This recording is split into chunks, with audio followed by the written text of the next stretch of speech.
ज्योति मल्होत्रा ऐसी ही जहरीली थी जो कहने को तो हरियाणा की यूट्यूबर थी, चेहरा खूबसूरत था, लेकिन दिल में देशद्रोह का काला जहर भरा था।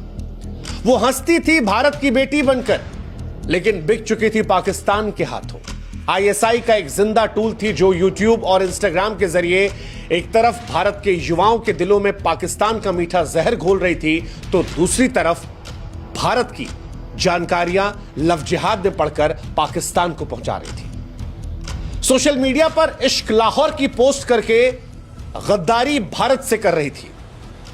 भारतीय सुरक्षा एजेंसियों और पुलिस ने उसे धर दबोचा, उसने लिखित में कबूलनामा किया, लेकिन सवाल यह है कि ऐसे देशद्रोहियों का भारत में गटर कितना गहरा है। कितने और ज्योति भारत की मिट्टी पर सांप बनकर रेंग रहे हैं।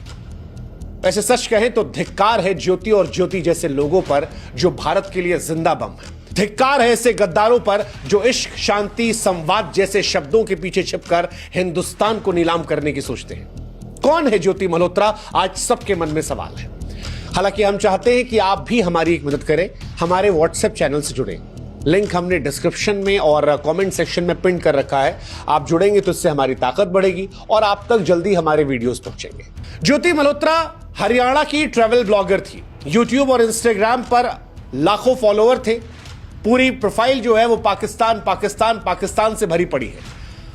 दिखने में खूबसूरत, आवाज सुंदर। प्रोफाइल स्टॉक करेंगे तो समझ जाएंगे कि लाहौर की गलियों से लेकर पाकिस्तानी खाने की बड़ी मुफीद थी। मानो दुनिया में सबसे खूबसूरत मुल्क उन्हें पाकिस्तान लग रहा था। लेकिन यह सब कुछ इत्तफाकन नहीं था। वो भारत की सैन्य गोपनीयता को आईएसआई के हवाले कर रही थी। वो लिख रही थी इश्क लाहौर, लेकिन गद्दारी दिल्ली से कर रही थी। हंसमुख चेहरा, मासूम दिखने वाली कहानियां, लेकिन इरादा देशद्रोह का। ज्योति मल्होत्रा एक दो मुही नकाबपोश देशद्रोही थी जिसने अपने ब्लॉग्स के जरिए पाकिस्तान के एजेंडा को भारत के युवाओं के दिमाग में घुसाया। वो न सिर्फ भारत की जमीनी हकीकत को झुटलाकर पाकिस्तान की चमक को दिखा रही थी, बल्कि सैन्य जानकारियां भी दुश्मन को बेच रही थी। और यह सब कुछ क्यों था? क्योंकि उसे दानिश नाम के एक पाकिस्तानी एजेंट से मोहब्बत हो गई थी, जिसने लव जिहाद के चक्कर में, जिसने पाकिस्तान की तरफ से साजिश करने के चक्कर में इस लड़की को फंसाया था। 2023 में ज्योति पाकिस्तान गई थी और यह पाकिस्तान की यात्रा कोई सैर सपाटा नहीं थी, बल्कि आईएसआई की शातिर साजिश का पहला कदम था। पाकिस्तानी उच्चायोग ने उसके वीजा से लेकर उसके रहने, खाने, आने जाने का पूरा इंतजाम किया और वहीं पर उसकी मुलाकात हुई दिल्ली में पाकिस्तानी उच्चायोग के कर्मचारी एहसान और रहीम उर्फ दानिश से। दानिश ने ज्योति को अपने झूठे इश्क के जाल में फंसाया।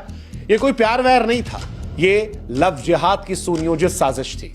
दोनों के बीच संबंध बढ़े। ज्योति का दिमाग जो है वो पाकिस्तानी प्रचार तंत्र ने पूरी तरह जकड़ लिया। पैसे भी दिए गए, इसे मदद की गई, दुनिया भर में घुमाया गया, दुनिया भर में अय्याशियां करवाई गई। दानिश ने उसे तमाम पाकिस्तान के आईएसआई एजेंट से मुलाकात करवाई, उसके सारे शौक पूरे किए। हाल ही में दानिश के साथ वो इंडोनेशिया के बाली भी गई थी, जो दर्शाता है कि दानिश ने इसे फंसाने के लिए किस हद तक जाकर इसका दिल जीता। इश्क के नाम पर, पैसों के नाम पर, घूमने के नाम पर देश को बेचने की यह कहानी आज हर भारतीय के दिल में आग लगा रही है। दानिश अपने मुल्क के लिए काम कर रहा था, लेकिन ज्योति जैसे गद्दार भारत के लिए अभिशाप हैं, जो पैसों के लिए, इश्क के लिए, घूमने के लिए, शौक पूरे करने के लिए अपनी देश की सरजमी को बेचने को तैयार हो जाते हैं, अपनी मातृभूमि से गद्दारी करने को तैयार होते हैं। ज्योति के ब्लॉग्स को भी हमने खंगाला। ज्योति के ब्लॉग्स कोई ट्रैवल डायरी नहीं थे, बल्कि आईएसआई के प्रचार का हथियार थे। जैसा कि हमने कहा, लाहौर इश्क और ऐसे तमाम पाकिस्तान से जुड़े पोस्ट, ये सब कुछ एक सोची समझी साजिश थी। दिखाने की कोशिश थी कि पाकिस्तान जो है वो दुनिया का स्वर्ग है। वो अमन की आशा का ढोंग रचकर भारत विरोधी नैरेटिव फैला रही थी। और ये सब कुछ प्रचार तक सीमित नहीं था। जो खबर आई है वो और सेंसिटिव है। यहां तक कहा जा रहा है कि ज्योति ने भारत की सुरक्षा को ताक पर रखकर भारतीय सेना से जुड़ी तमाम गतिविधियों, गोपनीय जानकारियों को भी यहां से फॉरवर्ड किया। फॉरवर्ड करने का तरीका व्हाट्सएप, टेलीग्राम, स्नैपचैट जैसे इनक्रिप्टेड प्लेटफॉर्म्स, क्योंकि वहां पर आप पकड़े नहीं जा सकते। वो दानिश और अन्य एजेंट के संपर्क में रहकर ये सब करती थी। दिल्ली में रहते हुए तमाम संवेदनशील इलाकों की तस्वीरें, डेटा साझा किया और ये सब करने के लिए उसे हवाला के जरिए मोटी रकम दी गई। लेकिन इन सब के बीच में वो भारत की अस्मिता को नीलाम कर रही थी। ज्योति ने जो किया वो सिर्फ गद्दारी नहीं है, भारत की रीढ़ को तोड़ने वाला खुला युद्ध था। ऐसी हरकतों के लिए जितनी बड़ी सजा दी जाए शायद वो कम होगी। सच कहा था शौर्य फिल्म में ब्रिगेडियर प्रताप सिंह ने कि दुश्मन सिर्फ देश के बाहर नहीं होते, दुश्मन घर के अंदर भी होते हैं, गद्दार देश के अंदर भी होते हैं। और ज्योति जैसे गद्दार जो भारत की सुरक्षा को ताक पर रखकर देशद्रोह का खेल खेलते हैं, वो भारतीयों को शर्मसार करते हैं। बड़ी शर्म आ रही है कि दिल्ली में रहते हुए भारत की जानकारियां साझा की जा रही थी। चंद पैसों के लिए प्यार का नाम देकर देश की अस्मिता को नीलाम करना, लानत है ऐसे लोगों पर, लानत है। हालांकि अगर आपको लग रहा है कि ज्योति अकेली थी तो आप गलत हैं। ज्योति अकेली नहीं थी, एक पूरा नेटवर्क था जो इसके लिए काम कर रहा था। गजाला नाम की महिला का नाम आ रहा है जिसने वीजा प्रक्रिया में हेल्प की। यामीन मोहम्मद का नाम आ रहा है जिसने हवाला के जरिए ज्योति को पैसे भिजवाए।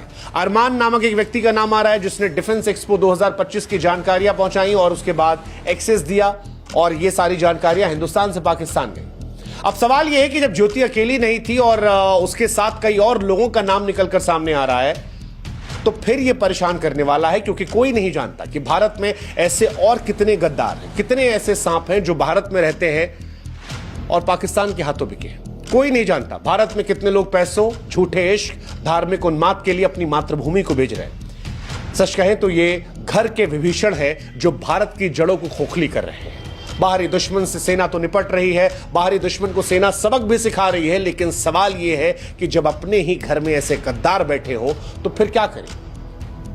क्योंकि ये गद्दार हमारे देश के जवानों की जान से खिलवाड़ कर रहे हैं। सैन्य ठिकानों की जासूसी करना, देश के खिलाफ दुष्प्रचार करना, ये जंग जब हमारे घर से की जाती है तब ये देश को तोड़ने वाली होती है। ज्योति जैसे गद्दार सोशल मीडिया को हथियार बनाकर युवाओं के दिमाग में जहर भरते हैं। ये वही लोग हैं जो कहते नहीं पाकिस्तान इज फॉर पीस, और एक आम हिंदुस्तानी को यह एहसास होने लगता है, वो मानने लगता है कि नहीं जी, उनके कल्चर को बढ़ावा देना, उनकी चीजों को शामिल करना बहुत सॉफ्टली नैरेटिव के तहत इनको पैसे मिल रहे हैं।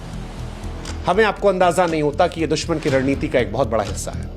ये सिर्फ सैन्य खतरा नहीं है, सामाजिक एकता, आर्थिक स्थिरता और भारत की आत्मा पर सीधा हमला है। ये ऐसे गद्दार हैं जो भारत के लिए कैंसर है, और ऐसे गद्दारों को ढूंढना होगा, जड़ से उखाड़ कर फेंकना होगा। ये मामले चीख चीख कर बताते हैं कि भारत के भीतर एक नेटवर्क सक्रिय है जो बहुत ही प्रो पाकिस्तानी। कई बार आपको बड़े बड़े सितारों में भी कई ऐसे लोग मिल जाएंगे जो पाकिस्तान की बोली बोलते हैं, वो जो पाकिस्तान को सूट करती है। हिंदुस्तान में रहते हैं, खाते हमारे यहाँ का है, सुविधाएं हमारे यहाँ की है, लेकिन बोली उनके यहाँ की।